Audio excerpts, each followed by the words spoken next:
ಉದಯೋನ್ಮುಖ ಲೇಖಕಿಯಾದಂತಹ ಮಂಡ್ಯದಲ್ಲೇ ಉದಯೋನ್ಮುಖ ಲೇಖಕಿಯಾದ ಶುಭಶ್ರೀ ಕೆಲವು ದಿವಸಗಳ ಹಿಂದೆ ನನ್ನನ್ನು ಸಂಪರ್ಕ ಮಾಡಿ ಈ ಥರ ತಾನೊಂದು ಪುಸ್ತಕ ಬರೆದಿರೋದು, ಅದನ್ನು ನೀವು ಬಂದು ಬಿಡುಗಡೆ ಮಾಡಿ ಹಾರೈಸಬೇಕು, ಶುಭ ಕೋರಬೇಕು ಅಂತ. ಆಕೆ ಹೆಸರೇ ಶುಭ, ಅದರ ಜೊತೆಗೆ ನನ್ನ ಒಂದು ಶುಭನೂ ಸೇರಿದರೆ ಅವಳಿಗೆ ಶುಭದ ಪರಂಪರೆಯೇ ಆಗುತ್ತೆ. ಮಂಡ್ಯದ ಭಾಗದಲ್ಲಿ ಈಗಾಗಲೇ ಹೆಸರು ಮಾಡಿಕೊಂಡಿದ್ದಾರೆ. ಯಾವುದಾದ್ರೂ ಒಂದು ಕಾರ್ಯಕ್ರಮ ಆಗಬೇಕು ಅಂದರೆ ಆ ಕಾರ್ಯಕ್ರಮದ ನಿರ್ವಹಣೆಗೆ ಶುಭಶ್ರೀ ನಿಂತರೆ ಅದಕ್ಕೊಂದು ಮೆರುಗು ಅಂತ ಈ ಊರಿನವರೆಲ್ಲ ಬಹಳ ಪ್ರೀತಿ, ಗೌರವ, ವಿಶ್ವಾಸದಿಂದ ಕಾಣ್ತಾರೆ.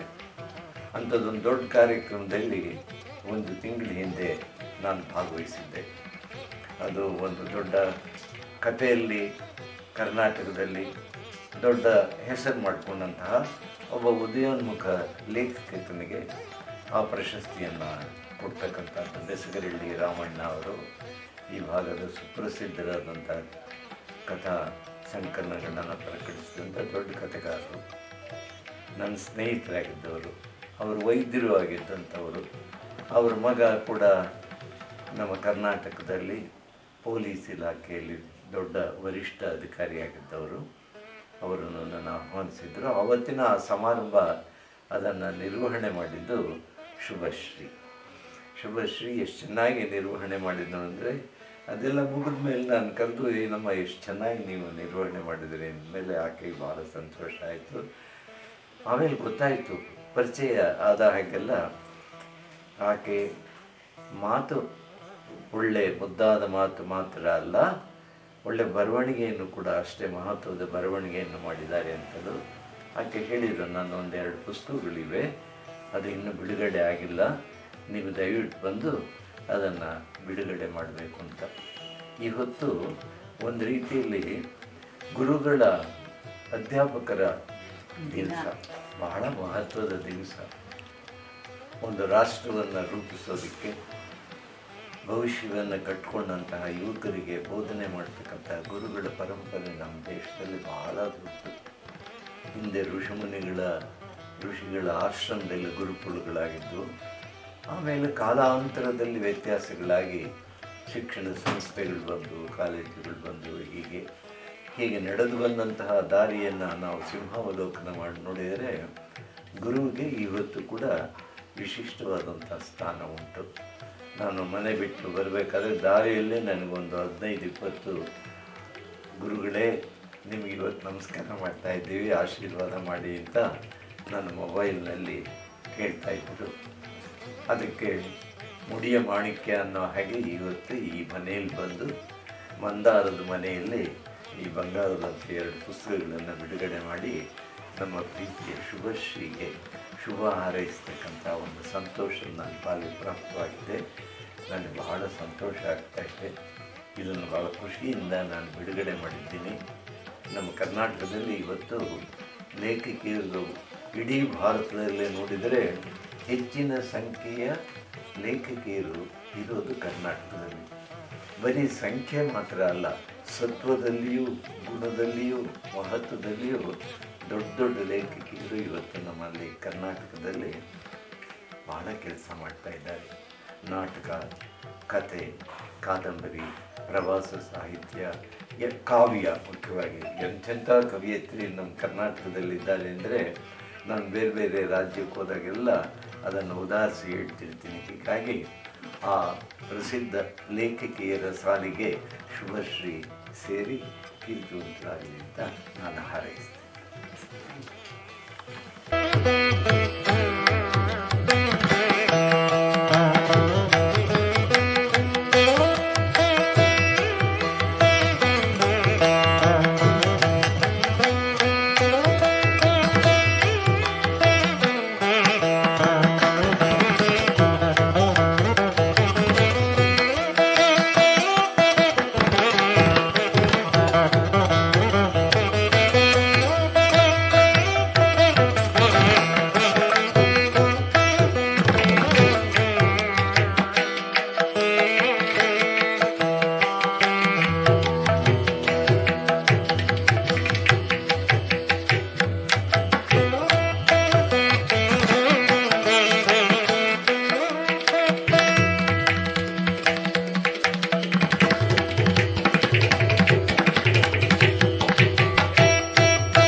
ಇನ್ನೊಂದು ಷರತ್ತು ಹಾಕಿದ್ರು ದೊಡ್ಡದೆ, ಗುರುಗಳ ದಿನಾಚರಣೆ ಬೇರೆ, ನೀವು ನಮ್ಮ ಗುರುಗಳು. ಇವತ್ತು ಶಿಷ್ಯರ ಎದುರು ಸೋಲೋದೇ ದೊಡ್ಡ ಸಂಪತ್ತು ಅಂತ ನಾನು ಭಾವಿಸ್ಕೊಂಡಿದ್ದೀನಿ. ಹಾಗಾಗಿ ಶಿಷ್ಯರ ಈ ಮಾತನ್ನ ತೆಗೆದು ಹಾಕ್ಲಿಕ್ಕೆ ಆಗೋದಿಲ್ಲ. 2 ಪುಸ್ತಕಗಳನ್ನ ಬಿಡುಗಡೆ ಮಾಡುವಾಗ ಈ ಪುಸ್ತಕಗಳನ್ನ ಮುಂದೆ ಮಾತಾಡ್ತಾರೆ ಶಿವಕುಮಾರ್ ಅವರು, ಆದ್ರೆ ಪುಸ್ತಕಗಳನ್ನ ಕುರಿತು ಹೇಳುವಾಗ, ಬಿಡುಗಡೆ ಮಾಡಿದ ಕಾರಣಕ್ಕೆ ಹೇಳುವಾಗ, ಶುಭಶ್ರೀ ನನ್ನ ವಿದ್ಯಾರ್ಥಿನಿ, ಬಹುತೇಕ ನನ್ನ ವಿದ್ಯಾರ್ಥಿನಿಯರನ್ನ ನನ್ನ ವಿದ್ಯಾರ್ಥಿನಿಯರು ಶಿಷ್ಯರು ಅಂತ ನಾನು ಕರೆಯೋದಕ್ಕೆ ಹೋಗೋದೇ ಇಲ್ಲ, ಅವರು ನನ್ನ ಮಕ್ಕಳು ಅಂತ ಭಾವಿಸ್ತೀನಿ. ಇವತ್ತಿಗೂ ಮತ್ತು ಯಾವತ್ತಿಗೂ ಆ ಮಕ್ಕಳ ಯಾವ ಎಲ್ಲ ಕೆಲಸಗಳಿವೆ ಅವನ್ನ ಬೆನ್ನು ತಟ್ಟೋದು ಬಹಳ ಸಂಭ್ರಮದ ಮತ್ತು ಸಂತೋಷದ ಕೆಲಸ. ತಾಯಿಗೆ ಅದಕ್ಕಿಂತ ದೊಡ್ಡ ಕೆಲಸ ಇನ್ಯಾವುದೂ ಇರಲ್ಲ ಅಂತ ಭಾವಿಸ್ತೀನಿ. ಈ ಪುಸ್ತಕಗಳು ಅವಳ ಮಕ್ಕಳು, ಈ ಪುಸ್ತಕಗಳು ಅವಳ ಮಕ್ಕಳು.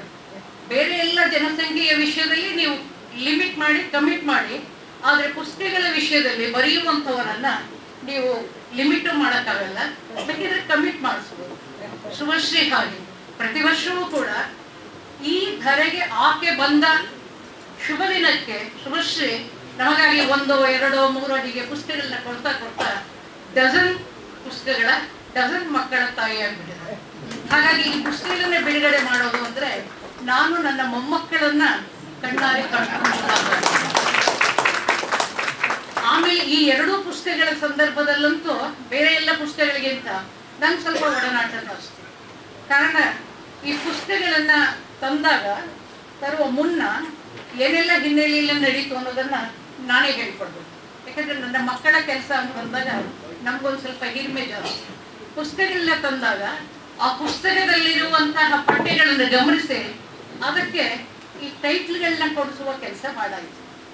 ಟೈಟ್ಲ್ಗಳು ಹೊತ್ತಿಗೇನೋ ಇವು ಸ್ವಲ್ಪ ಗೊಂದಲದಲ್ಲೇ ಇತ್ತು.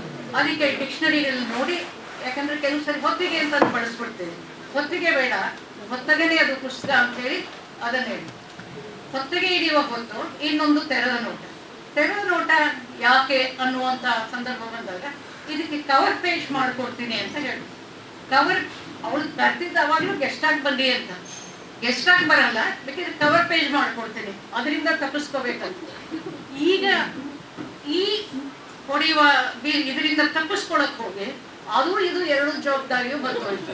ಹೇಗಿದೆ ಈ ಪುಸ್ತಕದ ಚಿತ್ರ ಮಾಡುವಾಗ 2-3 ಚಿತ್ರಗಳು ಮಾಡಿದೆ. ಈ ಪುಸ್ತಕಕ್ಕೆ ಟೈಟ್ಲ್ ಕೊಟ್ಟಿದ್ದು ತೆರೆದ ನೋಟ ಅಂತ. ತೆರೆದ ನೋಟ ಅಂತ ಹೇಳುವಾಗ ಅದರಲ್ಲಿ ಒಂದು ಸಬ್ ಟೈಟ್ಲ್ ಕೊಟ್ಟಿದ್ವಿ, ನನಗೂ ಮತ್ತು ನಿಮಗೂ ಅಂತ. ಯಾಕೆ ಯಾವ ವಿಷಯವನ್ನ ಶುಭಶ್ರೀ ಆರಿಸ್ಕೊಂಡು ಅದರ ಬಗ್ಗೆ ಆಕೆಗೆ ಅನಿಸಿದ ನೋಟವನ್ನ ತೆರೆದಿಟ್ಟಿದ್ದಾರೆ. ಆ ನೋಟ ನಿಮ್ದು ಆಗ್ಬೇಕು ಅಂತಿಲ್ಲ, ನಿಮಗೆ ಬೇರೆ ವಿಚಾರಗಳು, ಬೇರೆ ಚಿಂತನೆಗಳು, ಬೇರೆ ಆಲೋಚನೆಗಳು ಬೇರೆ ಬೇರೆ ರೀತಿಯಲ್ಲಿ ಬರ್ಬೋದು. ಆದ್ರೆ ಆಕೆ ಅದನ್ನ ನಿಮ್ಮೊಟ್ಟಿಗೆ ಇಟ್ಕೊಂಡಿದ್ದಾಳೆ, ಅದನ್ನ ನಿಮಗೆ ಕೊಡ್ತಾ ಇದ್ದಾರೆ. ನೀವು ಸ್ವೀಕರಿಸಬಹುದು, ಬಿಡಬಹುದು, ಅದು ನಿಮ್ಮ ಇಚ್ಛೆ. ಆದ್ರೆ ಓದಿದಾಗ ಇದು ನಾನು ಹೇಳ್ಬೇಕು ಅಂತ ಅನ್ಸಿದ ವಿಷಯವಲ್ವಾ ಅನ್ನುವ ರೀತಿಯಲ್ಲಿ ಶುಭಶ್ರೀ ನಿಮ್ಮನ್ನ ಆಕರ್ಷಣೆ ಹಿಡಿದಿಟ್ಕೊಳ್ತಾಳೆ ಅನ್ನೋದಂತೂ ನನಗೆ ಗ್ಯಾರಂಟಿ. ಯಾಕೆಂದ್ರೆ ಆಕೆ ಬರೆಯುವ ಬ್ಯಾಂಕರ್ಸ್ ಡೈರಿಯಿಂದ ಪ್ರತಿಯೊಂದು ಕೂಡ ಎಲ್ಲೋ ಒಂದ್ ಕಡೆ ನಮಗೆ ಆಪ್ತವಾಗುವ ಭಾವದಲ್ಲೇ ಇರ್ತವೆ ಅನ್ನೋದನ್ನು ಗಮನಿಸ್ತೇವೆ. ವಿಷಯಗಳು ವೈವಿಧ್ಯಮಯವಾಗಿರ್ತವೆ, ಆದ್ರೆ ಆ ವಿಷಯಗಳಿಗೆ ಕೊಡುವ ಅನುಭವದ ಟಚ್ ಇರುತ್ತಲ್ಲ. ಯಾಕಂದ್ರೆ ಶುಭಶ್ರೀ ಯಾವುದನ್ನು ಅಲ್ಲಿದೆ ಇಲ್ಲಿದೆ ಅಂತ ಹೇಳಿ ಬರೆಯುವಂಥದ್ದಲ್ಲ, ಅದನ್ನು ತಾನು ಅನುಭವಿಸಿ ತನ್ನದೇ ಆದಂತಹ ಅಕ್ಷರದ ಸ್ಪರ್ಶವನ್ನ, ಹೃದಯದ ಭಾವವನ್ನ ಅದಕ್ಕೆ ತುಂಬಿ ಬರೆಯೋದ್ರಿಂದಾಗಿ ಆ ಪುಸ್ತಕಕ್ಕೆ ಒಂದು ವಿಶಿಷ್ಟತೆ ಬರುತ್ತೆ. ಹಾಗಾಗಿ ತೆರೆದ ನೋಟ ಅನ್ನುವಾಗ ಆ ನೋಟ ಹೇಗಿರ್ಬೇಕು, ಎಂಥದ್ದು ಅಂತ ನನ್ನ ಕಲ್ಪನೆ ಬಂದಾಗ ನಾನು ಪಶ್ಚಿಮ ಬಂಗಾಳದ ಮಹಾನಂದದಲ್ಲಿ ತೆಗೆದ ಚಿತ್ರವನ್ನೇ ನಾನು ಆರಿಸ್ಕೊಂಡೆ. ಅಲ್ಲಿ ತೆಗೆದ ಆ ಚಿತ್ರ ಏನಿದೆ, ಆ ನೋಟ ನೀವು ಎಲ್ಲಿವರೆಗೆ ದಿಗಂತದ ಅಂಚಿನವರೆಗೂ ವಿಸ್ತರಿಸ್ಕೊಳ್ಬೋದು. ಯಾಕೆಂದ್ರೆ ಕವಿ ಹೇಳಿದ ಯಾವುದೋ ಮಾತು, ಒಬ್ಬ ಸಾಹಿತ್ಯ ಹೇಳಿದ ಯಾವುದೋ ನುಡಿ ನಮ್ಮ ಅನುಭವಕ್ಕೆ ದಕ್ತಾ ಹೋದ ಹಾಗೆ ಪ್ರತಿ ಓದಿನಲ್ಲಿಯೂ ಕೂಡ, ಪ್ರತಿ ನೋಟದಲ್ಲಿಯೂ ಕೂಡ ಹೊಸತನ್ನ ವಿಶೇಷವಾಗಿ ನಮ್ಮ ಗಮನಕ್ಕೆ ತರ್ತಾ ಹೋಗುತ್ತೆ. ಇಲ್ಲಾಂದ್ರೆ ಪಂಪನಾಗ್ಲಿ, 1000 ವರ್ಷದ ಹಿಂದಿನ ಪಂಪನಾಗ್ಲಿ, ಅಥವಾ ಕುಮಾರವ್ಯಾಸನಾಗ್ಲಿ, ಅಥವಾ ಬಸವಣ್ಣನಾಗ್ಲಿ, ಅಥವಾ 100 ವರ್ಷ ಕಳೆದ ಕುವೆಂಪುವನ್ನಾಗ್ಲಿ, ಬೇಂದ್ರೆಯನ್ನಾಗ್ಲಿ ನಾವು ಯಾಕೆ ಮತ್ತೆ ಮತ್ತೆ ಪರಿಭಾವಿಸ್ತೀವಿ ಅಂತಂದ್ರೆ, ಸಾಹಿತ್ಯ ಅನ್ನೋದು ಸಮಕಾಲೀನವೂ ಆಗಿರುತ್ತೆ, ಹಾಗೆ ಸಾರ್ವಕಾಲಿಕವೂ ಆಗಿರುತ್ತೆ. ಪ್ರಸ್ತುತಕ್ಕೂ ಹೊಂದ್ಕೊಳ್ಳುತ್ತೆ ಮತ್ತು ಎಲ್ಲ ಕಾಲಕ್ಕೂ ಹೊಂದ್ಕೊಳ್ಳುತ್ತೆ. ಅದರೊಳಗೆ ಅಷ್ಟು ವಿಸ್ತಾರವಾದ ಅನುಭವ, ಅಷ್ಟು ಆಳವಾದಂಥ ಚಿಂತನೆಗಳಿರ್ತವೆ. ಹಾಗಾಗಿ ಶುಭಶ್ರೀ ಕಂಡ ನೋಟಗಳನ್ನ ಆಕೆ ನಮಗೂ ನಿಮಗೂ ಕೊಟ್ಟಿದ್ದಾರೆ. ಅದರೊಳಗಿರುವ ಹಲವು ವಿಚಾರಗಳು ಹೇಗೆ ಹಲವು ಭಾಗಗಳಾಗಿ ಅವು ಬಂದಿವೆ ಅನ್ನುವಂಥದ್ದು ನೀವು ನೋಡ್ಬೋದು. ಕೆಲವು ಭಾವಬಂಧದ ಅಡಿಯಲ್ಲಿ ಇದ್ದರೆ, ಕೆಲವು ನುಡಿಯ ಅನುಬಂಧಕ್ಕೆ, ನಮ್ಮೆಲ್ಲರ ನುಡಿ ಕನ್ನಡವಾಗಿರುವಾಗ ಆ ಕನ್ನಡಕ್ಕೆ ಸಂಬಂಧಪಟ್ಟಂತಹ ವಿಚಾರಗಳನ್ನ ಒಂದು ಕಡೆ ಕೊಟ್ಟರೆ, ಪ್ರಕೃತಿ, ನಾವೆಲ್ಲ ಪ್ರಕೃತಿಯ ಶಿಶುಗಳೇ, ಆದರೆ ಪ್ರಕೃತಿಯ ಒಳಗಿನಿಂದ ನಾವು ಒಂದು ಸಂಸ್ಕೃತಿಯನ್ನು ರೂಪಿಸ್ಕೊಳ್ತೀವಲ್ಲ, ಆ ಸಂಸ್ಕೃತಿಗೆ ಸಂಬಂಧಪಟ್ಟಂತಹ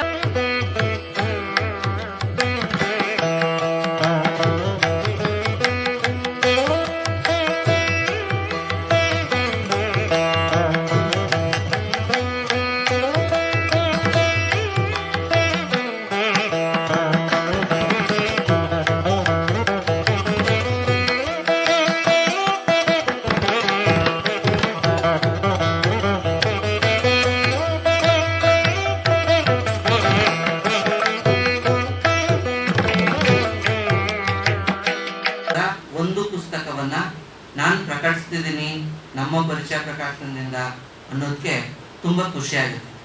ಯಾಕಂದ್ರೆ ಒಂದು ನಮ್ಮ ಪರಿಚಯ ಪ್ರಕಾಶನ ಓದುವ ಸಂಸ್ಕೃತಿಯನ್ನ ಒಂದಷ್ಟು ಯುವ ಜನರಿಗೆ, ವಿದ್ಯಾರ್ಥಿಗಳಿಗೆ, ಹೊಸ ಓದುಗರಿಗೆ ಒಂದಷ್ಟು ಪುಸ್ತಕಗಳು ತಲುಪಿಸ್ಬೇಕು. ಮಾಮೂಲಿ ಏನು ಒಂದಷ್ಟು ನಾವು ಸಾಹಿತ್ಯಾಸಕ್ತರು ಓದ್ತಿರ್ತೀವಿ, ನಾವು ಮತ್ತೆ ಸಾಹಿತ್ಯದ ವಿದ್ಯಾರ್ಥಿಗಳು ಏನಿರ್ತೀವಿ, ಮತ್ತೆ ಏನು ಪುಸ್ತಕದ ಹುಚ್ಚನ್ನ ಅಂಟಿಸ್ಕೊಂಡಿರ್ತೀವಿ, ನಾವೆಲ್ಲ ಯಾವುದೇ ಒಂದು ಪುಸ್ತಕ ಪ್ರಕಟ ಆದ್ರೆ ಎಲ್ಲಾದ್ರೂ ಆಗಿ ಅದನ್ನ ನಾವು ಹೋಗಿ ಹುಡುಕೊಂಡು ಅಥವಾ ತರಿಸ್ಕೊಂಡು ನಾವು ಓದ್ತೀವಿ. ಆದ್ರೆ ನನ್ನ ಅನಿಸಿಕೆ ಅಥವಾ ನನ್ನ ಮನಸ್ಸಿನಲ್ಲಿರೋದೇನಂದ್ರೆ, ಏನು ಯುವಕರೇನಿದ್ದಾರೆ, ವಿದ್ಯಾರ್ಥಿಗಳೇನಿದ್ದಾರೆ, ಅವ್ರಿಗೆ ನಾವು ಪುಸ್ತಕಗಳನ್ನ ತಲುಪಿಸ್ಬೇಕು. ಯಾವ ತರ ಪುಸ್ತಕಗಳನ್ನ ಅವ್ರಿಗೆ ಅಭಿರುಚಿ ಬೆಳೆಸ್ಬೇಕು. ಮತ್ತೆ ಅವ್ರಿಗೆ ತುಂಬಾ, ಈಗ ಒಂದು ಮಹಾಕಾವ್ಯವನ್ನ ಓದು ಅಂತ ಕರೆದ್ರೆ ಒಬ್ಬ ಯುವಕರಾಗ್ಲಿ, ಒಬ್ಬ ಸ್ಟೂಡೆಂಟ್ಸ್ ಆಗ್ಲಿ ಇದ್ ಮಾಡ್ತಾರೆ. ಆದ್ರೆ ಒಂದು ಸಣ್ಣ ಕೃತಿಯನ್ನ ಕೊಟ್ಟು ಓದುವ ಹವ್ಯಾಸವನ್ನ, ದೊಡ್ಡ ದೊಡ್ಡ ಕೃತಿಗಳ ಪರಿಚಯವನ್ನ ಅದ್ರಲ್ಲಿ ಮಾಡಿದ್ರೆ ಹೇಗಿರುತ್ತೆ ಅಂತ ಒಂದು ಅನಿಸ್ತಿತ್ತು. ಅವಾಗ ಒಂದು ದಿನ ಸಿಕ್ಕಿದಾಗ ಶುಭಶ್ರೀ ಪ್ರಸಾದ್ ಮೇಡಮ್ ರವರು ಒಂದು ಪುಸ್ತಕವನ್ನ ನೀವು ಪ್ರಕಟಿಸಿ ಅಂತ ಹೇಳಿ, ಏನು ಯಾವ ಪುಸ್ತಕ ಅಂತ ಕೇಳಿದಾಗ ಅವ್ರು ಹೇಳಿದ್ರು, ಒಂದು 12 ಕೃತಿಗಳ ಕುರಿತು ನಾನು ಒಂದು ಬರೀತಿದ್ದೀನಿ ಅಂತ ಹೇಳಿದ್ರು. ಈಗ ಅದು 13 ಕೃತಿಗಳ ಕುರಿತು ಒತ್ತಗೆ ಹಿಡಿಯುವ ಒತ್ತು ಕೃತಿ ಆಗಿದೆ. 13 ಕೃತಿಗಳ ಕುರಿತು ಅದು 13 ಕೃತಿಗಳ ಬಗ್ಗೆ ಸಮಗ್ರವಾಗಿ, ಹಾಗೆ ಸಂಕ್ಷಿಪ್ತವಾಗಿ ಕೂಡ, ಯಾಕಂದ್ರೆ ಎಲ್ಲರಿಗೂ ಅದು ತಲುಪಬೇಕು. ಇಡೀ ಒಂದು ಮಹಾಕಾವ್ಯ ತಗೋತಾರೆ ಪುಸ್ತಕನ, ಆ ಪುಸ್ತಕನ ತಗೊಂಡು ಒಂದಷ್ಟು ಹೇಳ್ತೀನಿ ಮುಂದೆ ಹೋಗ್ತಾ, ತಗೊಂಡು ಏನು ಓದುಗರಿಗೆ ಹೇಳ್ಬೇಕು, ಎಲ್ಲವನ್ನ ಹೇಳೋ ತುಡಿತ ಇರುತ್ತೆ ಒಬ್ಬ ಲೇಖಕರಿಗೆ. ಆದ್ರೆ ಅವರದನ್ನ ಮಾಡದೆ ಏನನ್ನ ಹೇಳ್ಬೇಕು, ಒಂದು ಪುಸ್ತಕವನ್ನ, ಕುವೆಂಪು ಕುರಿತಂತ ಒಂದು ಪುಸ್ತಕ ಇದೆ ಅದು, ಮತ್ತೆ ಯಾವುದೇ ಮಹಾಕಾವ್ಯ ಇದೆ, ಅದೆಲ್ಲನ ಕುರಿತು ಅವ್ರು ಏನ್ ಮಾಡಿದ್ದಾರೆ, ಏನನ್ನ ಹೇಳಬೇಕು ಒಬ್ಬ ಓದುಗರಾಗಿ, ನಾನು ಒಬ್ಬ ಓದುಗರಾಗಿ ಎಷ್ಟನ್ನ ತಿಳ್ಕೊಂಡೆ, ಮತ್ತೆ ನನಗೆ ಅದು ಆಪ್ತಭಾವ ಯಾವ್ದು ಅನಿಸ್ತು ಅದನ್ನ ಮಾತ್ರ ಹೇಳ್ಬೇಕು ಅನ್ನೋ ಒಂದು ಮಿತಿಯೊಳಗೆ, ಮತ್ತೆ ಅವ್ರ ಬರಹ, ಅವರ ಮಾತು ಹೇಗೆ ಒಂದು ತುಂಬಾ ಸೂಕ್ಷ್ಮವಾಗಿ ಒಂದು ಪ್ರೀತಿಯಿಂದ ಇರುತ್ತೆ, ಹಾಗೆ ಅವ್ರ ಬರಹ ಕೂಡ. ಈಗ ಒತ್ತಗೆ ಹಿಡಿಯೋತ್ತು, ತೆರೆದ ನೋಟ, 2 ಪುಸ್ತಕಗಳು ಕೂಡ ಆ ಆಪ್ತತೆ, ಆ ಪ್ರೀತಿ ಎಲ್ಲ ಒಂದೊಂದು ಪದಗಳಲ್ಲೂ ಕೂಡ ಕಾಣಿಸುತ್ತೆ. ಹಾಗೆ ಈಗ ಮೊದಲು ಒತ್ತಗೆ ಹಿಡಿಯುವ ಒತ್ತಿನ ಬಗ್ಗೆ ನಾನು ಒಂದಷ್ಟು ಏನು ಸಂಕ್ಷಿಪ್ತವಾಗಿ ಏನು ಅನ್ಕೊಂಡಿದ್ದೀನಿ, ಆ ಓದಿನಲ್ಲಿ, ಆ ಪುಸ್ತಕ ಓದಿನಲ್ಲಿ ನನ್ಗೇನು ದತ್ತು, ನಾನೇನನ್ನ ಯಾವ ಒಂದು ಓದಿನ ಸುಖವನ್ನ ಅನುಭವಿಸ್ದೆ ಅದನ್ನ ಒಂದಷ್ಟು ಹೇಳಲಿಕ್ಕೆ ಇಷ್ಟಪಡ್ತೇನೆ. ಒತ್ತಗೆ ಹಿಡಿಯುವ ಹೊತ್ತು ಒಂದು ಅನನ್ಯ ಕೃತಿ. ಈ ಶೀರ್ಷಿಕೆ ಎಷ್ಟು ಅರ್ಥಪೂರ್ಣ ಅಂದ್ರೆ, ನಮ್ಮ ನಿತ್ಯ ಬದುಕಿನಲ್ಲಿ ಗಡಿಬಿಡಿಯಿಂದ ಒಂದಷ್ಟು ಒತ್ತು ತೆಗೆದು ಪುಸ್ತಕ ಪುಟಗಳೊಂದಿಗೆ ಪ್ರೀತಿಯಿಂದ ನಮ್ಮ ಆತ್ಮ ಸಮಯವನ್ನ ಕಳೀತಕ್ಕಂಥ ಒಂದು ಆಹ್ವಾನ ಆ ಒಂದು ಕೃತಿಯಲ್ಲಿ ಇದೆ. ಹಾಗೆ ಇದು ಕೇವಲ ಪುಸ್ತಕ ವಿಮರ್ಶೆಗಳ ಸಂಕಲನ ಅಲ್ಲ, ಇಲ್ಲಿ ಬದಲಾಗಿ ಒಬ್ಬ ಓದುಗಳ ಹೃದಯದಿಂದ ಬಂದ ಆಪ್ತ ಕಥನ ಅಂತ ನನ್ಗೆ ಅನ್ಸುತ್ತೆ. ಹಾಗೆ ಆಗ್ಲೇ ಹೇಳಿದೆ, ಯುವಕರಿಗಾಗ್ಲಿ ವಿದ್ಯಾರ್ಥಿಗಳಿಗಾಗ್ಲಿ ಮತ್ತೆ ಹೊಸ ಓದುಗರು ಏನಿದ್ದಾರೆ ಅವ್ರಿಗೆ ಈ ಕೃತಿ ತುಂಬಾ ಉಪಯುಕ್ತವಾಗ್ತದೆ ಮತ್ತೆ ಸೂಕ್ತವಾಗ್ತದೆ. ಒಂದು ಅಣತೆಯ ರೀತಿ ಅವರ ಹೃದಯದಲ್ಲಿ, ಅವರ ಮನಸ್ಸಿನಲ್ಲಿ ಬೆಳಗುತ್ತೆ ಅನ್ನೋದು ನನ್ನ ಅನಿಸಿಕೆ. ಹಾಗೆ ಲೇಖಕಿಯವರು ತಮ್ಮನ್ನ ತಾವು ವಿಮರ್ಶಕರು ಅಂತ ಎಲ್ಲೂ ಕರ್ಕೊಳ್ಳಲ್ಲ, ನಾನು ಓದುಗಳು ಅಂತ ಕರ್ಕೊಂಡಿರೋದು ಈ ಪುಸ್ತಕದ ಅಂತರಂಗವನ್ನ ಹೇಳುತ್ತೆ. ಇದು ಈ ಇಡೀ ಪುಸ್ತಕ ಒತ್ತಗೆ ಹಿಡಿಯೋ ಹೊತ್ತು ತೀರ್ಪು ಕೊಡೋದಲ್ಲ, ಬದಲಾಗಿ ಅನುಭವಗಳನ್ನ ಹಂಚ್ಕೊಳ್ಳೋದು. ಹಾಗೆ ಈ ಪುಸ್ತಕದ ಮೂಲಕ ಶುಭಶ್ರೀ ಪ್ರಸಾದ್ ಅವರು ನಮ್ಗೆ ಒಂದು ಹೊಸ ದೃಷ್ಟಿಕೋನವನ್ನ ಕೊಡ್ತಾರೆ. ಏನು 13 ಕೃತಿಗಳನ್ನ ಕೊಟ್ಟು ಬರ್ದಿದ್ದಾರೆ, ಆ ಎಲ್ಲದರಲ್ಲೂ ಒಂದಷ್ಟು ಆಯ್ಕೆ ಮಾಡಿ ಏನನ್ನ ಹೇಳ್ಬೇಕು ಓದುಗರಿಗೆ ಅಂತ ಹೇಳಿ ಅದನ್ನ ನಮ್ಗೆ ಹೊಸ ದೃಷ್ಟಿಕೋನವನ್ನ ನೀಡ್ತಾ ಹೋಗ್ತಾರೆ. ಅದು ಸಾಹಿತ್ಯವನ್ನ ಹೇಗೆ ಆಳವಾಗಿ ಮತ್ತೆ ಪ್ರಾಮಾಣಿಕವಾಗಿ ಗ್ರಹಿಸಬೇಕು ಅನ್ನೋದನ್ನ ನಮ್ಗೆ ಕಲಿಸುತ್ತೆ. ಹಾಗೆ ಅವರ ಈ ಒಳನೋಟಗಳು ನಾನೀಗ ವಿವರಿಸ್ತಕ್ಕಂಥ ಪುಸ್ತಕದ ವಿವಿಧ ಅಧ್ಯಾಯಗಳಲ್ಲಿ ಸ್ಪಷ್ಟವಾಗಿ ಕಾಣುತ್ತೆ.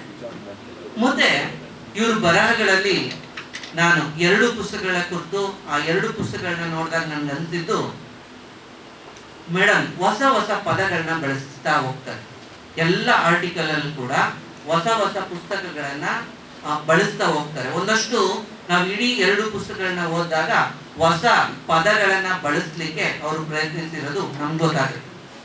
ಈ ಪುಸ್ತಕದ ಮೂಲ ಏನು ಮೊದಲ ಅಧ್ಯಾಯದಲ್ಲಿ ಶುಭಶ್ರೀ ಪ್ರಸಾದ್ ಅವರು ಕುವೆಂಪು ಅವರ ಸಾಹಿತ್ಯದ ಕುರಿತು ಅರ್ಥಪೂರ್ಣವಾದ ಒಂದು ಸಮಗ್ರ ದೃಷ್ಟಿಕೋನದಲ್ಲಿರ್ತಕ್ಕಂಥ ಅವರ ದೃಷ್ಟಿಯಲ್ಲಿ ಕುವೆಂಪು ಅವರನ್ನ ಒಂದು ಚದುರ ನೋಡ್ತಾರೆ. ಹಾಗೆ ಉದಾಹರಣೆಗೆ ಸ್ಮಶಾನ ಕುರುಕ್ಷೇತ್ರ ನಾಟಕ ಯುದ್ಧದ ಭೀಕರ ಪರಿಣಾಮಗಳನ್ನ ಹೇಗೆ ಚಿತ್ರಿಸಿದೆ ಅನ್ನೋದನ್ನ ಅವರಲ್ಲಿ ವಿವರಿಸ್ತಾರೆ. ಮತ್ತೆ ಇದು ಕೇವಲ ಕಾವ್ಯ ಅಲ್ಲ, ಭವಿಷ್ಯದ ಬಗ್ಗೆ ನೀಡಿದ ಎಚ್ಚರಿಕೆ. ಹಾಗೆ ಶ್ರೀ ರಾಮಾಯಣ ದರ್ಶನಂ ಕೃತಿಯಲ್ಲಿ ರಾಮನು ರಾವಣನನ್ನ ಕೊಂದ ಕಾರಣಕ್ಕೆ ದೊಡ್ಡವನಲ್ಲ, ಬದಲಾಗಿ ದಯೆ ಮತ್ತು ಪ್ರೀತಿಯ ಕಾರಣಕ್ಕೆ ದೊಡ್ಡವನು ಅಂತ ಕುವೆಂಪು ಅವರ ಹೊಸ ದರ್ಶನವನ್ನ ಅವ್ರು ನಮ್ಮ ಮುಂದಿಡ್ತಾರೆ. ಈ ಅಧ್ಯಾಯ ಒಬ್ಬ ವಿಮರ್ಶಕ ಹೇಗೆ ಸಾಹಿತ್ಯವನ್ನ ನಾವು ನಮ್ಮ ಶಿವಕುಮಾರ್ ಅವರು ಬಹಳ ಚೆನ್ನಾಗಿ 2 ಪುಸ್ತಕಗಳನ್ನ ಪರಿಚಯ ಮಾಡ್ಕೊಂಡಿದ್ದಾರೆ. ತೆರೆದ ನೋಟ ಮತ್ತು ಹೊತ್ತಗೆ ಎರಡನ್ನೂ ತುಂಬಾ ವಿವರವಾಗಿ ಅದನ್ನ ಎಲ್ರಿಗೂ ಬಹಳ ವಿಶ್ಲೇಷಣಾತ್ಮಕವಾಗಿ ಎಲ್ರಿಗೂ ಪರಿಚಯ ಮಾಡಿಕೊಟ್ಟಿದ್ದಾರೆ. ಜೊತೆಗೆ ನಮ್ಗೆ ಒಂದ್ ಪುಸ್ತಕ ಒಂದ್ ಸ್ವಲ್ಪ ಸಿಕ್ಕಿತ್ತು ಕೊನೆಯಲ್ಲಿ ಅಷ್ಟೇ, ಇನ್ನೊಂದು ಪುಸ್ತಕ ಸಿಕ್ಕಿಲ್ಲ ಈಗ ನೋಡಿದೆ. ಆದ್ರೂ ಕೂಡ ಬಹಳ ಚೆನ್ನಾಗಿ ಬಂದಿದೆ ಪುಸ್ತಕಗಳು. ಮತ್ತೆ ಅಲ್ಲಿ ನಮ್ಮ ಲೀಲಾ ಅಪ್ಪಾಜಿ ಮೇಡಮ್ ಅವ್ರು ಹೇಳಿದ್ರು, ಅನೇಕ ಸಲ ಬಹಳಷ್ಟು ಮಾತು ನಮ್ಮೊಳಗೆ ನಿಂತು ಬಿಡುತ್ತೆ. ಹಾಗೆ ಅನಿಸಿದ ನೋಟ, ಒಳ ನೋಟಗಳನ್ನ, ನಮ್ಮ ಹೃದಯದ ಭಾವಗಳನ್ನ ನಾವು ಅವರು ಇಲ್ಲಿ ಹಿಡಿದಿಟ್ಟಿದ್ದಾರೆ ಅಂತ ಹೇಳಿ. ಸೊ ಆ ರೀತಿ ಅನೇಕ ಮಾತುಗಳು ಮನಸ್ಸಲ್ಲೇ ಉಳ್ಕೊಂಡು ಆಮೇಲೆ ಒಂಥರ ಫೀಲಿಂಗ್ ಶುರು ಆಗುತ್ತೆ, ಅಲ್ಲಿ ಒಂದು ಫೀಲಿಂಗ್ ತುಂಬಿಕೊಳ್ಳುತ್ತೆ. ಆಮೇಲೆ ನಮ್ಮ ಒಳಗೊಳಗೆ ಮತ್ತೆ ಮತ್ತೆ ಆ ಒಂದು ನೆನಪುಗಳು, ಆ ಒಂದು ಸಮ್ಮಿಳಿತದ ಭಾವನೆ ಬರ್ತಿರುತ್ತೆ. ಹಾಗಾದಾಗ ಮಾತಿಲ್ಲದ ಈ ತಾಳಿಕೆ ಒಮ್ಮೆ ಸ್ಫೋಟಗೊಳ್ಳುತ್ತೆ.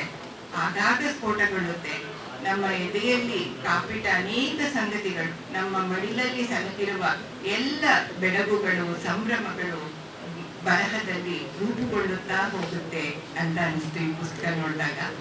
ಎಲ್ಲ ಒಂದಕ್ಕೊಂದಕ್ಕೆ ಒಂದು ನಂಟಿನ ಗಂಟು ಈ ವಿಶ್ವ ಅಂತ ಡಿ.ವಿ.ಜಿ ಅವರು ಹೇಳಿದ್ದಾರೆ, ಮತ್ತೆ H.S. ಅವರು ಒಂದ್ ಕಡೆ ಹೇಳ್ತಾರೆ. ಸೊ ಹಾಗೇನೆ ಒಂದಕ್ಕೊಂದು ಸೇರಿ ಮತ್ತೇನೇನೋ ಸೇರಿ ಅಲ್ಲಿಲ್ಲದ ತಿಳಿವು ಬೇರೊಂದರಿಂದ ನಿಚ್ಚಳವಾಗುತ್ತೆ. ಒಂದು ಮಾತಾಡ ಹೊರಟು ಇನ್ನೊಂದು ಮಾತಿನ ದನಿ ಅಲ್ಲೊಂದು ತಿರುವು ಬರುತ್ತೆ. ಸೊ ಹಾಗೆ ಈ ಪುಸ್ತಕ ಬಹಳ ಕುತೂಹಲ ಭರಿತವಾಗಿ ಮತ್ತೆ ನಮ್ಮ ಮನಸ್ಸಿನ ಮಾತುಗಳ ಜೊತೆ ಬೆರೆತು ಅದು ಮುಂದಕ್ಕೆ ಹೋಗುತ್ತೆ, ಓದಿಸ್ಕೊಂಡು ಹೋಗುತ್ತೆ. ಸೊ ಆ ಪುಸ್ತಕದಲ್ಲಿ ಘಟಸ್ಫೋಟದತ್ತ ಯುವ ಪೀಳಿಗೆ, ಘಟಸ್ಫೋಟದತ್ತ ಅನ್ನೋ ಒಂದು ಇದರಲ್ಲಿ ಯುವ ಪೀಳಿಗೆ ಹೇಗೆ ವಿವಾಹಗಳಲ್ಲಿ ಒಂದು ಕೊಟ್ಟಂತ ಅರ್ಥವತ್ತಾದ ಮಾತುಗಳು, ಪ್ರತಿಜ್ಞೆಗಳು ಮುಂದೆ ಅರ್ಥವಿಲ್ಲದ ಕ್ರೌರ್ಯಗಳಾಗಿ, ಸವಾಲುಗಳಾಗಿ ಹೇಗೆ ವಿಚ್ಛೇದನದಲ್ಲಿ ಅಂತ್ಯಗೊಳ್ತಾ ಇದೆ ಅಂತ ವಿಷಾದವನ್ನ ವ್ಯಕ್ತಪಡಿಸ್ತಾರೆ. ಹಾಗೆ ಅದಕ್ಕೊಂದು ಪರಿಹಾರವನ್ನೂ ಹೇಳ್ತಾರೆ. ಪುಸ್ತಕದ ಉದ್ದಕ್ಕೂ ಎರಡೂ ಪುಸ್ತಕಗಳಲ್ಲಿ ನಾನು ನೋಡಿದ್ದು ಅನಿಯಂತ್ರಿತ ವೈಯಕ್ತಿಕ ಅಹಮ್ಮನ್ನ ಬಿಟ್ಟು ಪ್ರೀತಿ, ಗೌರವ, ನಂಬಿಕೆ, ಸಹಕಾರ ತತ್ವಗಳನ್ನ ನಾವು ರೂಢಿಸ್ಕೊಳ್ಬೇಕು, ಅದನ್ನ ಮನಸ್ಸಿನಲ್ಲಿ ತುಂಬಿಕೊಳ್ಬೇಕು ಅನ್ನೋದನ್ನ ಎಲ್ಲ ಒಂದು ಇದರಲ್ಲೂ ಕೂಡ, ಲೇಖನಗಳಲ್ಲೂ ಕೂಡ ನಾವು ನೋಡ್ತಾ ಹೋಗ್ತೇವೆ. ಆ ಪ್ರೀತಿಗೆ ಎಷ್ಟು ಅವರು ಬೆಲೆ ಕೊಡ್ತಾರೆ, ಎಷ್ಟು ಅದನ್ನ ಪ್ರಮುಖವಾಗಿ ಅದನ್ನ ಪ್ರಸ್ತುತ ಮಾಡ್ತಾರೆ ಅಂತ. ಹಾಗೆ ಕೆಲವು ಜೀವನದ ಮುಖ್ಯ ಪ್ರಕ್ರಿಯೆಗಳಿವೆ. ಮತ್ತೆ ಇದನ್ನೆಲ್ಲ ನೋಡ್ತಾ ಹೋದಾಗ ಅನ್ಸೋದು ಇಲ್ಲಿ ಯಾವುದೂ ಮುಖ್ಯವಲ್ಲ, ಯಾವುದೂ ಅಮುಖ್ಯವಲ್ಲ, ಯಾರೂ ಮುಖ್ಯರಲ್ಲ, ಯಾರೂ ಅಮುಖ್ಯರಲ್ಲ ಅಂತ ಅನ್ಸುತ್ತೆ. ಅದನ್ನ ಅವರು ಅಲ್ಲೂ ಒಂದ್ ಕಡೆ ಹೇಳಿದ್ದಾರೆ. ಹಾಗೇನೆ ಕೆಲವು ಆಕಸ್ಮಿಕಗಳೂ ಇದೆ. ಯಾವುದೇ ಕಷ್ಟ ಬಂದ್ರೂ ಇದು ಹೀಗೆ ಇರೋದಿಲ್ಲ ಅಂತ ಹೇಳಿ ಒಂದು ಸಾಂತ್ವನವನ್ನ ಕೊಡ್ತಾರೆ. ಮತ್ತೆ ಪ್ರೀತಿ, ನಗು, ಆತ್ಮವಿಶ್ವಾಸಕ್ಕೆ ಬೆಲೆ ಇರಲಿ ಅಂತ ಹೇಳಿ ಅವರು ಅದನ್ನ ಪ್ರಸ್ತುತಪಡಿಸ್ತಾರೆ. ಒಂದು ಸಣ್ಣ ಸಹಜ ಸುಂದರ ಖುಷಿಯನ್ನ ಹಂಚಿದ್ದಾರೆ ಅಂತ ಅನ್ಸುತ್ತೆ. ಅನೇಕ ವಿಷಣ್ಣ ಸಾಧ್ಯತೆಯನ್ನ ಎದುರಿಸುವಂತಹ ಒಂದು ವ್ಯಕ್ತಿಗಳನ್ನು ಅಲ್ಲಿ ನೋಡ್ತೀವಿ.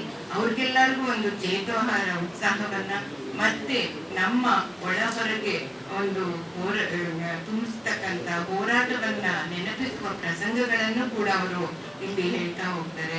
90ನೇ ವಯಸ್ಸಿನಲ್ಲಿ PhD ಮಾಡಿದ್ದು, ಭಗವತಿ ಓಜಾ ಕ್ರೀಡೆಗೆ 79ನೇ ವಯಸ್ಸಿನಲ್ಲಿ ಅವರು ಕ್ರೀಡೆಯಲ್ಲಿ ಅತ್ಯುತ್ತಮವನ್ನ ಶ್ರೇಷ್ಠತೆಯನ್ನ ಸಾಧಿಸಿದ್ರು.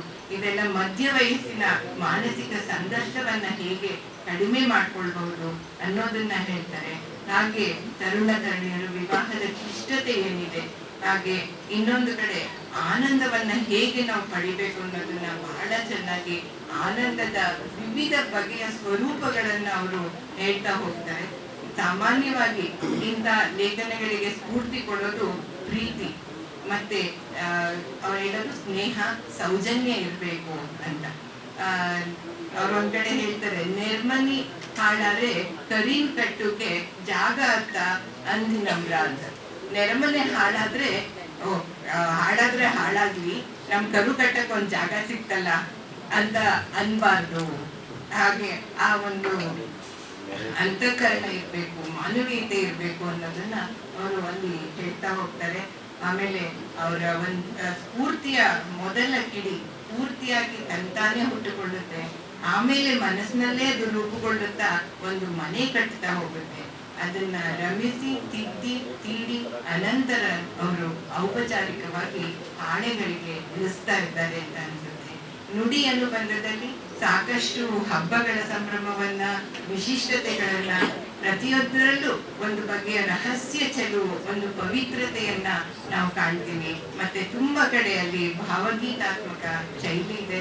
ಪದ್ಯ ಮತ್ತು ಗದ್ಯವನ್ನ ಕಸಿ ಮಾಡಿ ವಿಚಾರಗಳನ್ನ, ಕಥನಗಳನ್ನ ಕೊಡ್ತಾರೆ. ಆ ದಾರಿಯಲ್ಲಿ ನಡೆದಿದ್ದಾರೆ.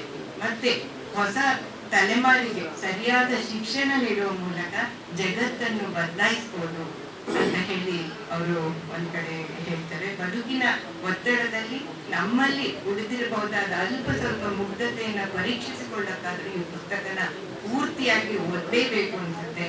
ಇವು ನಮ್ಮ ಶಿವಕುಮಾರ್ ಅವರು ಹೇಳಿದಾಗೆ, ಜೊತೆಗೆ ಅವರು ಯಾವ್ಯಾವ ಪುಸ್ತಕದ ಬಗ್ಗೆ ವಿಮರ್ಶೆಗಳನ್ನ ಬರೆದಿದ್ದಾರೋ ಅದನ್ನ ಆ ಪುಸ್ತಕಗಳನ್ನು ಕೂಡ ನಾವು ಓದ್ಬೇಕು ಅನ್ನುವ ಒಂದು ಆಸೆ, ಆಕಾಂಕ್ಷೆಯನ್ನ ಒಳಗೆ ಉಂಟು ಮಾಡ್ತಾರೆ. ಹಾಗಾಗಿ ಇದೇನಂತಂದ್ರೆ ಈ ಬ್ಯಾಂಕಿನ ಬದುಕಿನಲ್ಲೂ ಒಳಗಿನಿಂದ ಬೌದ್ಧಿಕವಾಗಿ ಎಚ್ಚರಿಸುವ ಕೆಲಸವನ್ನ ಯಶಸ್ವಿಯಾಗಿ ಮಾಡ್ತಾರೆ. ಬ್ಯಾಂಕಿನಲ್ಲಿನ ಸ್ನೇಹ ಸೌಹಾರ್ದವನ್ನ, ಮಾನವೀಯತೆಯನ್ನ ಹೆಚ್ಚು ಮಾಡಿಕೊಳ್ಳುವ ನಡೆನುಡಿಗಳ ಬಗ್ಗೆ ಮಾತಾಡಿದ್ದಾರೆ. ಪ್ರತಿಯೊಬ್ಬರ ಕ್ಷೇಮವೇ ಎಲ್ಲರ ಕುಶಲ ಅಂತ ಹೇಳ್ತಾರೆ. ಮತ್ತೆ ಬಹಳ ವಿಷಯಗಳ ಬಗ್ಗೆ, ಬಹುತ್ವವನ್ನ ಒಪ್ಪಿ ಗೌರವಿಸುವ ಗುಣ, ಬಹಳ ವಿಷಯಗಳ ಬಗ್ಗೆ ಅಲ್ಲಿ ಮಾತಾಡಿದ್ದಾರೆ, ಬರೆದಿದ್ದಾರೆ. ಅಂದ್ರೆ ಎಷ್ಟೊಂದು ನಮ್ಗನ್ಸೋದು ಸ್ಥಾಪಿತ ದೃಷ್ಟಿಕೋನಗಳು, ಕ್ರಮಗಳಿಗೆ ವಿರುದ್ಧವಾದದ್ದನ್ನ ಯೋಚಿಸುವ ಲೇಖನಗಳು ಕೂಡ ತುಂಬಾ ಇದೆ. ಮತ್ತೆ ಬಹಳಷ್ಟು ಸಾಂದರ್ಭಿಕವಾಗಿ ಬರೆದ ಲೇಖನಗಳು, ಕೆಲವು ಕಡೆ ಪರಿಪೂರ್ಣ ವಿಶ್ಲೇಷಣೆ ಇಲ್ಲ, ಕಣ್ಣಿಗೆ ಕಂಡಷ್ಟು, ಹೃದಯಕ್ಕೆ ತಟ್ಟಿದಷ್ಟನ್ನ ಅಚ್ಚುಕಟ್ಟಾಗಿ ನಿರೂಪಿಸಿದ್ದಾರೆ ಅನ್ಸುತ್ತೆ. ಸ್ತ್ರೀ ದಿವಿಗೆನಲ್ಲೂ ಅಷ್ಟೇ, ವರ್ತಮಾನಗಳ ತಲ್ಲಣಗಳು, ಅಲ್ಲಿ ಸ್ತ್ರೀವಾದದ ದಿಗಂತಗಳನ್ನ ವಿಸ್ತರಿಸುವ ಮಾತುಗಳಿದೆ. ಮಹಿಳೆ ಇಂದು ಬದಲಾವಣೆಯ ಹೊತ್ತಿಲಲ್ಲಿ ನಿಂತು ಹೊಸ ಹಾದಿ ದಿಗಂತದತ್ತ, ಅನಂತ ಸಾಧನೆಗಳತ್ತ ದೃಷ್ಟಿ ಹಾಯಿಸ್ತಾ ಇದ್ದಾಳೆ.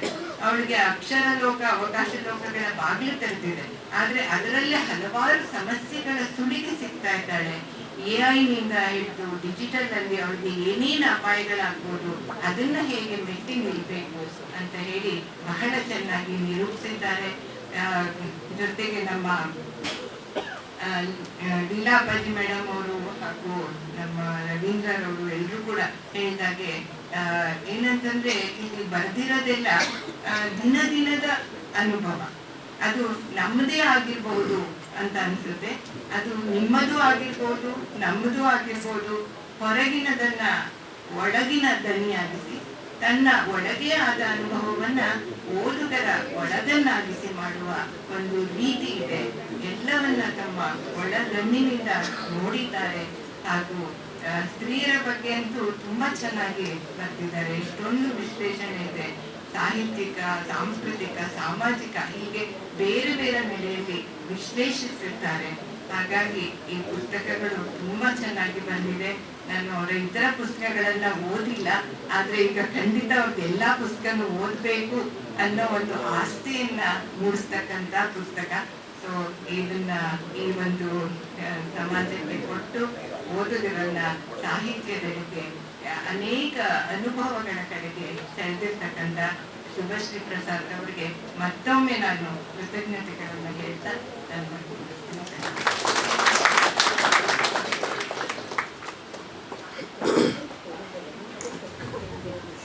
ಅಲ್ಲೆಲ್ಲ ನೀವು ಬರ್ತಿರಲ್ಲ, ಇದರ ಋಣವನ್ನು ನಾನು ತೀರಿಸ್ಲಿಕ್ಕೆ ಸಾಧ್ಯ ಇಲ್ಲ. ಎಷ್ಟು ಪ್ರೀತಿಯಿಂದ ಬರ್ತೀರಾ. ಪ್ರತಿ ಸರ್ತಿ ಭಯ ಆಗತ್ತೆ ನನಗೆ, ಜನ ಬರ್ತಾರೋ ಇಲ್ವೋ, ಕಾರ್ಯಕ್ರಮ ಆರ್ಗನೈಸ್ ಮಾಡ್ಬಿಡ್ತೀನಿ. ಬರೆಯೋದಕ್ಕಿಂತ ನನಗೆ ಕರೆಯೋದೇ ದೊಡ್ಡ ಕಷ್ಟ. ಮನೆ ಮನೆಗೆ ಹೋಗಿ ಕರಿತೀನಿ, ಎಲ್ಲರೂ ಹೇಳ್ತಾರೆ ವಾಟ್ಸಪ್ಪಲ್ಲಿ ಕಳಿಸು ಬರ್ತೀವಿ ಅಂತ. ಆದರೆ ಇದೊಂದು ನೆಪ. ಮನುಷ್ಯರ ಸಂಬಂಧಗಳು ಜಾಳ ಆಗ್ತಾ ಇರುವಂತಹ ಈ ಸಂದರ್ಭದಲ್ಲಿ ಹೀಗಾದರೂ ನಾವು ಅವ್ರ ಮನೆಗೆ ಭೇಟಿ ಕೊಡೋಣ, ಪರ್ಸನಲ್ ಆಗಿ ಒಂದು ಟಚ್ ಇರುತ್ತೆ ಅಂತ. ಈ ಕಾರಣಕ್ಕೆ ಕೆಲವರ ಮನೆಗೆ ವರ್ಷಕ್ಕೆ 3 ಸಲ ಖಂಡಿತ ಹೋಗ್ತೀನಿ, ಬಹುತೇಕರ ಮನೆಗೆ ವರ್ಷಕ್ಕೆ 2 ಸಲ ಹೋಗ್ತೀನಿ. ಒಂದು ಸಂಕ್ರಾಂತಿಗೆ ಎಳ್ಬಿರೋದಕ್ಕೆ, ಆ ದಿನ ಸಾಮಾನ್ಯವಾಗಿ ಕಡಿಮೆ ಅಂದರೆ 50 ಮನೆಗಳಿಗೆ ಹೋಗಿ ಎಳ್ಬೀರು ಬರ್ತೀನಿ. ಈ ಒಂದು ನೆಪದಲ್ಲಾದರೂ ಅವ್ರ ಮನೆಗೆ ನಾವು ಹೋಗ್ಬೋದು. ಪ್ರತಿಯೊಬ್ಬರೂ ನಮ್ಮನೆಗೆ ಎಲ್ಲರೂ ಬರಲಿ, ನಮ್ಮನೆಗೆ ಬಂದಾಗ ಬೀರಣ ಅನ್ಕೊಳ್ತಾರೆ. ಪ್ರತಿಯೊಬ್ಬರು ಮನೆ ಬಾಗಿಲು ತೆಗೆದು ಕೂತಿರ್ತಾರೆ, ಯಾರು ಮನೆ ಹೊಸಲು ದಾಟೋದೇ ಇಲ್ಲ. ನಾವು ಹೊರಗೆ ಹೋಗದೆ ಇದ್ರೆ ನಮ್ಮನೆಗೆ ಯಾರು ಬರ್ತಾರೆ, ನಂತರನೇ ಅವರು ಯೋಚಿಸ್ತಾರೆ, ಅವ್ರ ಥರ ಪಕ್ಕದಲ್ಲಿ ಯೋಚಿಸ್ತಾರೆ. ಹೀಗಾದರೂ ಹೋಗೋಣ ಅನ್ನುವಂಥದ್ದು. ಮತ್ತೊಂದು, ಎಲ್ಲರೂ ವರ್ಷಕ್ಕೊಂದು ಸತ್ಯನಾರಾಯಣ ಪೂಜೆ ಮಾಡಿ ಊಟ ಕೊಡ್ತಾರೆ, ಅದರ ಬದಲು ನಾನು ಪುಸ್ತಕ ಪೂಜೆ ಮಾಡಿ ಊಟ ಕೊಡೋಣ ಅನ್ನುವಂತಹ ಒಂದು ಆಸೆ. ಈ ಸಂದರ್ಭದಲ್ಲಿ ಒಂದು ಮಾತನ್ನು ನಾನು ಹೇಳಲೇಬೇಕು. ಅಂದರೆ ನಾನು ತುಂಬ ಒಳ್ಳೆ ಲೇಖಕಿ ಅಂತ ನಾನು ಯಾವತ್ತೂ ಹೇಳ್ಕೊಡಲ್ಲ. ಆದರೆ ಕೂತು ಬಿಟ್ರೆ ನಾವು ಮಲಗಿ ಪರಮಾದರದಿ ಪಾಡಲು ಕುಳಿತು ಕೇಳುವ, ಕುಳಿತು ಪಾಡಲು ನಿಲ್ಲುವ, ನಿಂತರೆ ನಲಿವ, ನಲಿದರೆ ತಾನೊಲಿವೆ ಅಂತ ಒಂದು ದಾಸರ ಪದ ಇದೆಯಲ್ಲ, ಆ ರೀತಿ ನಾನೇನಾದ್ರೂ ಕೂತ್ಕೊಂಡು ಬಿಟ್ರೆ ಕೂತೇ ಬಿಡ್ತೀನಿ. ಪ್ರತಿಯೊಬ್ಬರ ಬಹುತೇಕರ ಅನುಭವ ಇದು.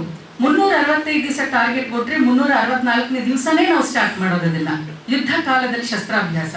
ಹಾಗಾಗಿ ಪ್ರತಿ ವರ್ಷ ನನ್ನ ಹುಟ್ಟು ಹಬ್ಬದ ದಿವಸ ಪುಸ್ತಕ ತರಬೇಕು ಅಂತ ಒಂದು ಗೋಲ್ ಇಟ್ಕೊಂಡಿರೋದ್ರಿಂದ ನಾನು ಕಷ್ಟವೋ ಸುಖವೋ ಮಾಡ್ತಾ ಇದ್ದೀನಿ. ಅದೇ ಒಂದು 2-3 ವರ್ಷ ಹುಟ್ಟದ ಹಬ್ಬ ದಿನಾನೇ ಆಯ್ತು. ಆದ್ರೆ ಈಗ ರಜಾ ಇಲ್ಲಿರೋದ್ರಿಂದ ಒಂದು 5 ದಿನ ಪ್ರೀಪೋನ್ ಮಾಡ್ಕೊಂಡಿದ್ದೀನಿ. ಸತ್ಯನಾರಾಯಣ ಪೂಜೆ ಮಾಡಿ ಕತ್ತೆ ಎಲ್ಲ ಊಟ ಹಾಕುವ ಬದಲು ಈ ರೀತಿ ಎಲ್ಲರನ್ನ ಸೇರಿಸಿ ಸಹೃದಯರನ್ನ, ಸಾಹಿತ್ಯಾಸಕ್ತರನ್ನ, ನನ್ನ ಆತ್ಮೀಯರನ್ನ ಎಲ್ಲ ಒಂದು ಕಡೆ ನೋಡಿ ಅವರೊಂದಿಗೆ ಸಹಭೋಜನ ಮಾಡಬೇಕು ಅನ್ನುವಂಥ ಆಸೆ. ಈ ಕೂತ್ಕೊಂಡ್ಬಿಟ್ರೆ ಅಂತ ಯಾಕೆ ಹೇಳಿದೆ ಅಂದ್ರೆ, ನಾನು ಮುಂದಿನ ವರ್ಷ ಮಾಡಿದ್ರಾಯ್ತು, ಅದ್ರ ಮುಂದಿನ ವರ್ಷ ನೋಡೋಣ ಟೈಮ್ ಇದೆ ಅನ್ಕೊಂಡ್ರೆ ಖಂಡಿತ ನಾನು ಯಾವ ಪುಸ್ತಕವನ್ನು ತರ್ಲಿಕ್ಕೆ ಸಾಧ್ಯ ಇಲ್ಲ. ಮುಂದೆ ಯಾವತ್ತೂ ನಾನು ರಿಸರ್ಚ್ ಮಾಡಬೇಕು, ದೊಡ್ಡ ದೊಡ್ಡ ಅಧ್ಯಯನ ಮಾಡಿ ಬರಿಬೇಕು ಅನ್ನುವಂಥ ಆಸೆ ಇದೆ. ಆದ್ರೆ ಅಲ್ಲಿಯ ತನಕ ನಾನು ಚಲನೆಯಲ್ಲಿ ಇರಬೇಕು ಅಂದ್ರೆ ಯಾವುದೋ ಒಂದು ಬರಿತಾ ಇರಬೇಕು. ನಾನು ಬರಿತಾ ಇದ್ದರೆ ನನ್ನ ಕಾನ್ಫಿಡೆನ್ಸ್ ಜಾಸ್ತಿ ಆಗುತ್ತೆ. ಈ ಲೇಖನಗಳು ಅತ್ಯುತ್ತಮ ಮಟ್ಟದಲ್ಲದೆ ಇರಬಹುದು, ಆದರೂ ನನ್ನೊಳಗೆ ಸಾಹಿತ್ಯ ಜೀವಂತವಾಗಿದೆ ಅಂತ ನನಗೆ ನಾನೇ ತಂದುಕೊಳ್ಳುವಂತಹ ಆತ್ಮವಿಶ್ವಾಸದ ಒಂದು ಭಾಗವಾಗಿ ನಾನು ಪುಸ್ತಕಗಳನ್ನು ತರ್ತಿದ್ದೆ.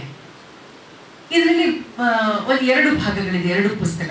ಒಂದು ಪುಸ್ತಕ ತೆರೆದ ನೋಟ ಅಂತ ಹೇಳಿ, ಅದು ಹಲವು ಲೇಖನಗಳ ಸಂಗ್ರಹ, ಭಿನ್ನ ಭಿನ್ನವಾದ ಹೆಸರಿನ ಜೊತೆಗೆ ಬಂದಿದೆ. ಬೇರೆ ಬೇರೆ ಸಂದರ್ಭಗಳಲ್ಲಿ ನಾನು ಬರೆದಂಥದ್ದು, ಕೆಲವು ನನ್ನ ಉಮೇದಿನಿಂದ ಬರೆದಂಥದ್ದು, ಕೆಲವು ಪತ್ರಿಕೆಯವರು ವಿಷಯವನ್ನ ಕೊಟ್ಟು ಬರೆದಂಥದ್ದು, ಅಥವಾ ಕೆಲವೊಮ್ಮೆ ಪತ್ರಿಕೆಯವರು ನೀವು ಈ ಗುರುವಾರ ನನಗೊಂದು ಆರ್ಟಿಕಲ್ ಬೇಕು ಅಂತ ಕೇಳ್ತಾರೆ, ನನ್ಗೆ ಅವತ್ತೇನು ಅನ್ನಿಸ್ತೋ ಬರೆದೆ. ಕೆಲವು ಕಾಂಪಿಟೇಷನ್ಸ್ಗೆ ಅಂತ ಬರೆದಿದ್ದು. ಈ ರೀತಿ ಬೇರೆ ಬೇರೆ ಸಂದರ್ಭಗಳಲ್ಲಿ ಬೇರೆ ಬೇರೆ ಮನಸ್ಥಿತಿಗಳಲ್ಲಿ ಬರೆದಂಥದ್ದವನ್ನ ಕೂಡಿಸಿ ತೆರೆದ ನೋಟವಾಗಿದೆ. ಆ ನೋಟ ನಿಮಗ್ ಕೂಡ ಬೇರೆಯ ರೀತಿಯ ಒಂದು ನೋಟವನ್ನ ಕೊಟ್ಟರೆ ಆ ಕೃತಿ ಸಾರ್ಥಕವಾಗುತ್ತೆ. ಇನ್ನೊಂದು ಹೊತ್ತಗೆ ಹಿಡಿಯುವ ಹೊತ್ತು, ಒಂದು 2-3 ಪುಸ್ತಕಗಳನ್ನ ನಾನು ವೇದಿಕೆಗಳಲ್ಲಿ ಪರಿಚಯಿಸಿದ್ದುಂಟು. ಆ ಒಂದು ಪುಸ್ತಕದ ಕರ್ತೃ ಕೂಡ ಇಲ್ಲಿ ಬಂದಿದ್ದಾರೆ, ಡಾಕ್ಟರ್ ಮೀಗು ರಮೇಶ್ ಅವರು. ಅವರ ಗಾಂಧಿ ಮರದ ಕುರಿತು ಕೂಡ ಇಲ್ಲಿ ಒಂದು ಪರಿಚಯಾತ್ಮಕ ಲೇಖನವಿದೆ. ಡಾಕ್ಟರ್ ನರಹಳ್ಳಿ ಬಾಲಸುಬ್ರಹ್ಮಣ್ಯ ಅವರ ಬಾ ಕುವೆಂಪು ದರ್ಶನಕ್ಕೆ ಇದೆ. ನಮ್ಮ ನೆಚ್ಚಿನ ಗುರುಗಳಾದ ಡಾಕ್ಟರ್ ಲೀಲಾಪ್ಪಾಜಿ ಅವರ ಹಕ್ಕಿ ಅಟೆಂಡೆನ್ಸ್ ಇದೆ. ಸತ್ಯನಾರಾಯಣ ಅವರ ಅಂಪೈರ್ ಮೇಡಮ್. ಈ ರೀತಿ ಕೆಲವು ಸಂದರ್ಭಗಳಲ್ಲಿ ನಾನು ಇಷ್ಟಪಟ್ಟು ಓದಿದ್ದನ್ನ ನೋಟ್ಸ್ ಮಾಡಿಕೊಂಡು ಬರೆದಂಥದ್ದಿದೆ, ಕೆಲವು ಭಾಷಣಕ್ಕೆ ಅಂತ ಹೋದಂಥದ್ದಿದೆ. ಕಾಲ ಯಾವತ್ತೂ ಒಂದೇ ಸಮ ಇರೋದಿಲ್ಲ, ನಿಂತಿರಲ್ಲ. ಅದ್ರ ಜೊತೆಗೆ ನಾವು ಹೆಜ್ಜೆ ಹಾಕ್ತಾ ಹೋಗ್ತಾ ಇರಬೇಕು. ಹಾಗೆ ಹೆಜ್ಜೆ ಹಾಕುವಾಗ ನಮ್ಮ ಬದುಕಿಗೆ ಅನೇಕ ಅನುಭವಗಳು ದಕ್ತಾ ಹೋಗುತ್ತೆ. ಅದು ನನ್ನ ಸ್ವಂತದ ಅನುಭವ ಇರಬಹುದು, ಇವರಿಂದ ಕೇಳಿರಬಹುದು, ಇವರನ್ನ ನೋಡಿರಬಹುದು, ಮತ್ತಾರದ್ದು ಇರಬಹುದು. ಆ ಅನುಭವಗಳನ್ನ, ಏಕೆಂದ್ರೆ ಯಾರೋ ಹೇಳ್ತಾ ಇದ್ರು ದೊಡ್ಡವರು, ತುಂಬಾ ತಿಳಿದವರು, ಎಲ್ಲ ತಪ್ಪುಗಳನ್ನು ನಾವೊಬ್ಬರೇ ಮಾಡೋಕ್ಕಾಗಲ್ಲ, ಬೇರೆಯವ್ರ ತಪ್ಪು ನೋಡಿ ಏನ್ ತಪ್ಪು ಮಾಡಬೇಕು ಏನ್ ತಪ್ಪು ಮಾಡಬಾರ್ದು ತಿಳ್ಕೊಳ್ಬೇಕು ಅಂತ. ಆ ರೀತಿ ಎಲ್ಲವನ್ನ ನಾನು ಅನುಭವಿಸಕ್ಕೆ ಸಾಧ್ಯವಿಲ್ಲದನ್ನ ಕೆಲವನ್ನ ಪುಸ್ತಕದಿಂದ ಅನುಭವಿಸಿ ಬರೆದಿದ್ದೇನೆ, ಕೆಲವನ್ನ ಬೇರೆಯವರ ಜೀವನಗಳಿಂದ, ನನ್ನ ಸಂಪರ್ಕದಲ್ಲಿ ಬಂದಂಥವರ ಅನುಭವಗಳನ್ನ ನನ್ನದಾಗಿಸಿಕೊಂಡು ಬರೆದಿದ್ದೇನೆ. ಆ ಕಾರಣಕ್ಕಾಗಿ ಎಲ್ಲರಿಗೂ ನಾನು ಕೃತಜ್ಞತೆಗಳನ್ನ ಸಲ್ಲಿಸಲೇಬೇಕಾಗುತ್ತೆ. ಈ ಹೊತ್ತಗೆ ಹಿಡಿಯುವ ಹೊತ್ತು ಏನಿದೆ, ಇದು ಮತ್ತು ತೆರೆದ ನೋಟದ ಅನೇಕ ಲೇಖನಗಳನ್ನ ಈಗಾಗಲೇ ಆಂದೋಲನ ಪತ್ರಿಕೆ, Vishwavani, Vijayavani, Prajavani, the news snap, ವರ್ತಮಾನ ಎಲ್ಲರೂ ಪ್ರಕಟಣೆ ಮಾಡಿದ್ದಾರೆ. ತುಂಬ ಪ್ರೀತಿಯಿಂದ ಪ್ರಕಟಣೆ ಮಾಡಿದ ಅವರಿಗೆ ಕೂಡ ನಾನು ಯಾವತ್ತೂ ಕೃತಜ್ಞತೆಯನ್ನು ತೋರಿಸಲೇಬೇಕಾಗಿದೆ. ಪುಸ್ತಕಗಳು ಅಂದರೆ ಮನುಷ್ಯನ ತುಂಬ ಬೆಸ್ಟ್ ಫ್ರೆಂಡ್ಸ್ ಅಂತ ಹೇಳ್ತಾರೆ ಅಲ್ವಾ. ನಮಗೆ ಮನುಷ್ಯರು ಹೇಗೆ ಬೆಸ್ಟ್ ಫ್ರೆಂಡ್ಸ್ ಆಗಿರ್ತಾರೋ ಅದೇ ರೀತಿ ಪುಸ್ತಕ ಕೂಡ ಬೆಸ್ಟ್ ಫ್ರೆಂಡು. ನಮಗೆ ಟೀಕೆ ಮಾಡೋದಿಲ್ಲ, ಅದೊಂದೇ ಮನುಷ್ಯರಿಗೂ ಮತ್ತು ಪುಸ್ತಕಕ್ಕೂ ಇರುವಂತಹ ದೊಡ್ಡ ವ್ಯತ್ಯಾಸ. ಇಬ್ಬರು ಫ್ರೆಂಡ್ಸೇ. ಕೆಲವೊಮ್ಮೆ ಕಾಲನ ವ್ಯತ್ಯಯದಿಂದ ಸ್ನೇಹಿತರು ಮಿತ್ರರೆಲ್ಲ ಶತ್ರುಗಳೂ ಆಗುವ ಸಾಧ್ಯತೆ ಇರುತ್ತೆ, ಶತ್ರುಗಳು ಮಿತ್ರರು ಆಗ್ತಾರೆ. ಆದರೆ ಪುಸ್ತಕ ಯಾವತ್ತೂ ಮಿತ್ರನಾಗೇ ಉಳಿತಾ ಹೋಗ್ತಾರೆ. ಹಾಗಾಗಿ ನಾವು ಪುಸ್ತಕ ಓದುವಾಗ ನಮ್ಮ ಒಂಟಿತನ ನೀಡುತ್ತೆ ಮತ್ತು ಪ್ರಪಂಚದ ಬೇರೆ ಬೇರೆ ಬಾಗಿಲುಗಳಿಗೆ ಇರುವಂತಹ ಒಂದು ಪರದೆಯನ್ನ ಸರಿಸಿ ನಾವು ಪ್ರಪಂಚವನ್ನ ನೋಡುವಂತಹ ಸಾಧ್ಯತೆಯನ್ನ ಪುಸ್ತಕಗಳು ಸೃಷ್ಟಿ ಮಾಡಿಕೊಡೋದ್ರಿಂದ ಪುಸ್ತಕವನ್ನ ಹೆಚ್ಚು ಹೆಚ್ಚಾಗಿ ಓದಬೇಕು. ಯಾವುದೇ ಸಾಹಿತ್ಯದ ಯಾವುದೇ ಪ್ರಕಾರ ಮತ್ತು ಲಲಿತ ಕಲೆಗಳು, ಸಂಗೀತ, ನಾಟ್ಯ, ಚಿತ್ರಕಲೆ, ಯಾವುದೇ ಪ್ರಕಾರವಾಗಿದ್ರೂ ಅದು ನಮಗೆ ಕೊಡುವಂತಹ ಆನಂದ ಏನಿದೆ ಅದೇ ಅದರ ಮೂಲ ಧ್ಯೇಯ ಮತ್ತು ಅದರ ಸಾರ್ಥಕತೆ. ಈ 2 ಪುಸ್ತಕಗಳನ್ನು ತರುವಲ್ಲಿ ನನ್ನ ಜೊತೆಗೆ ನನ್ನ ಪತಿಯವರು, ನನ್ನ ಕುಟುಂಬದವರು, ನನ್ನ ಸ್ನೇಹಿತರು ಸದಾ ಬೆನ್ನಿ ನಿಂತಿದ್ದಾರೆ. ಅವರಿಗೆ ನನ್ನ ಕೃತಜ್ಞತೆಗಳನ್ನು ಸಲ್ಲಿಸಬೇಕು. ಮತ್ತು ಹೆಚ್ಚಿನ ಪುಸ್ತಕಗಳನ್ನು ನಾನು ಬರೀಬೇಕು ಅಂದ್ರೆ ನೀವೆಲ್ಲ ಪ್ರೋತ್ಸಾಹ ಕೊಡಬೇಕು. ನೀವೆಲ್ಲರೂ ಮತ್ತೆ ಬರೀ, ಇದಕ್ಕಿಂತ ಉತ್ತಮವಾಗಿ ಬರೀ ಅಂತ ಹೇಳಿ ನನಗೆ ಬೆನ್ನು ತಟ್ತಾ ಇದ್ರೆ ಮುಂದಿನ ವರ್ಷಗಳಲ್ಲಿ ಮತ್ತಷ್ಟು ಪುಸ್ತಕಗಳನ್ನ ಬರೆಯುವಂತಹ ಉತ್ಸಾಹ ನನ್ನಲ್ಲಿ ಬರುತ್ತೆ. ಅದಕ್ಕಾಗಿ ನಿಮ್ಮಲ್ಲಿ ವಿನಂತಿ ಕೂಡ ಇದೆ.